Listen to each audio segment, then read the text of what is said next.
प्रयास में करेंगे आढ़तियों की बात। मैं हूं अंशुमान त्रिपाठी। दरअसल प्रधानमंत्री नरेंद्र मोदी जी किसानों के भलाई के कानूनों की व्याख्या करते हुए कहते हैं कि वो बाजार और किसानों के बीच से बिचौलियों को खत्म कर रहे हैं।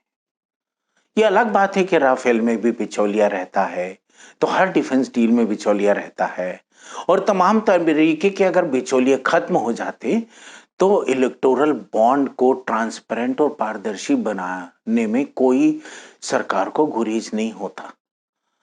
लेकिन किसानों और बाजार के बीच से आढ़तियों को खत्म करने वाले इस कानूनों को लेकर आढ़तियों में बहुत तकलीफ है, क्योंकि वे आढ़ती नहीं है, बिचौलिए।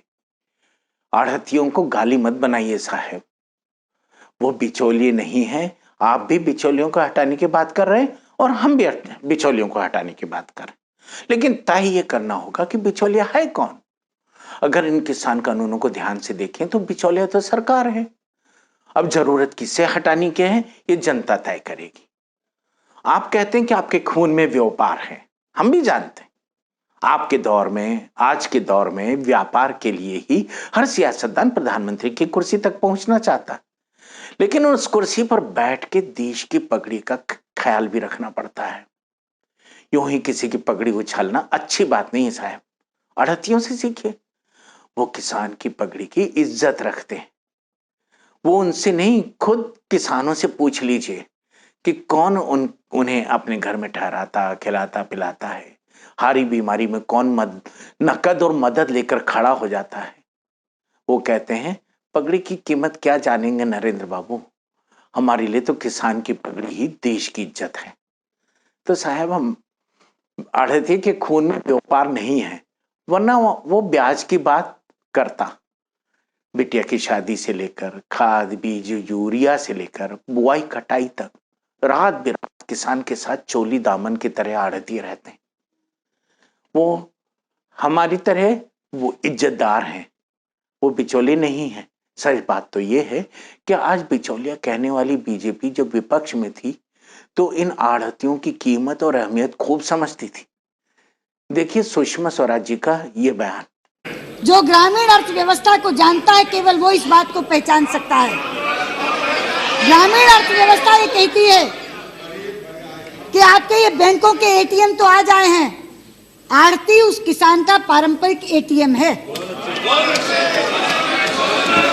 किसान को बेटी की शादी करनी हो, बुआ का भात भरना हो, बहन का छूछक देना हो, बच्चे की पढ़ाई करानी हो, बाप की दवाई करानी हो, सिर पे साफा बांधता है और सीधा मंडी में आढ़ती क्या जाकर खड़ा हो जाता है।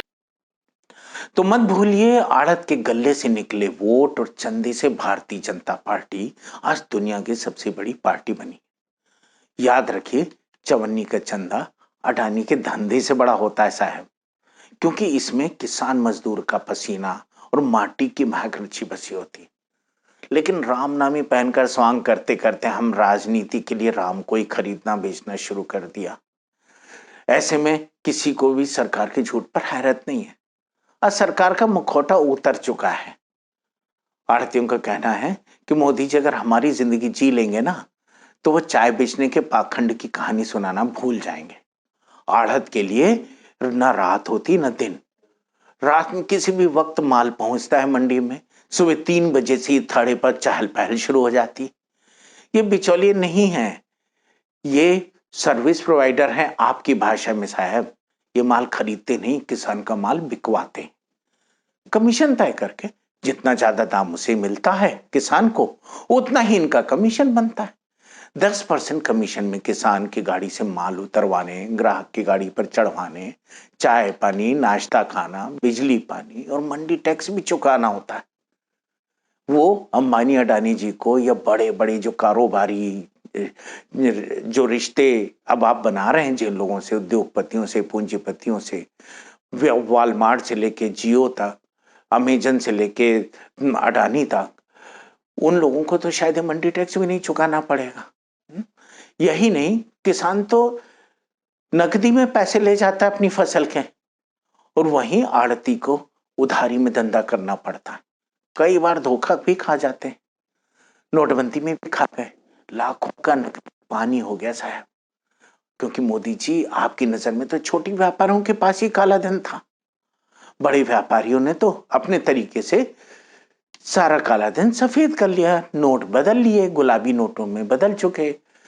अक्सर बड़े ग्राहक अदायगी में 3 महीने का भी वक्त लेते हैं या वक्त देते हैं, तब आड़ती को वो दबाव भी महसूस करना पड़ता है। उस पर ब्याज नहीं लगा पाता आड़ती, क्योंकि उसे अपनी ग्राहकी बनाए रखनी होती। उधर किसान की जरूरत का भी ख्याल रखना पड़ता है। आपके अडानी जी और अंबानी जी शायद इन इंसानी रिश्तों को शायद ही समझ पाएंगे। दरअसल भारतीय संयुक्त परिवार की तरह किसान और आड़तियों का रिश्ता होता है। फिर इस रिश्ते में दोनों एक दूसरे पर निर्भर हैं।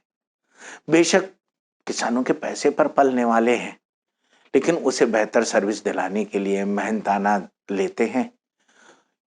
किसान उत्पादक है तो ये सर्विस प्रदाता।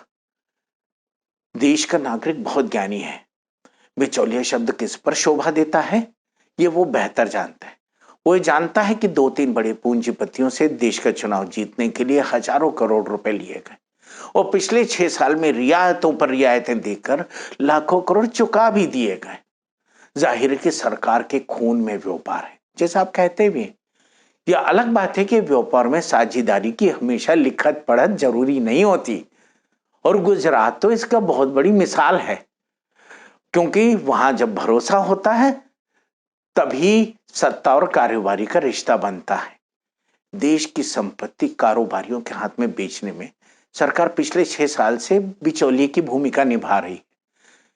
चाहे टेलीकॉम का मामला हो, डिफेंस का मामला हो, रिटेल का मामला हो, हवाई अड्डों का मामला हो, खदानों का हो, बीपीसीएल वगैरह, देश की संपत्ति बेचने के साथ अपने दोस्तों की कंपनियों के लिए किसानों से उनकी खेतों की जमीन छीनने की भी कोशिश हो रही है। जमाखोरों की तरफ से लड़ने वाली सरकार अब जमाखोरों की बिचौलिया बन चुकी है। शायद बीजेपी की इस राजनीति को महाराष्ट्र के मुख्यमंत्री उद्धव ठाकरे ने सबसे बेहतर समझा और जाना है। उनके मुताबिक बीजेपी लाश पर रखे मक्खन को भी बाजार में बेचने वाली पार्टी है। ऐसे में मोदी जी, आपसे, आपकी सरकार से गुजारिश है कि किसानों के रोजी रोजगार और जिंदगी का सौदा मत करिए, मत बनिए पाप का भागी। सरकार का मतलब छीनना नहीं, जनता को सहूलियत, मौके और मोहब्बत देना है। आज इतना ही, फिर मिलते हैं खबर खास में किसी खास खबर के साथ। तब तक के लिए अंशुमन त्रिपाठी को दीजिए इजाजत। नमस्कार। हक नाल लड़ांगे, असी हक दी लड़ाई हक नाल लड़ांगे, असी जितांगे ते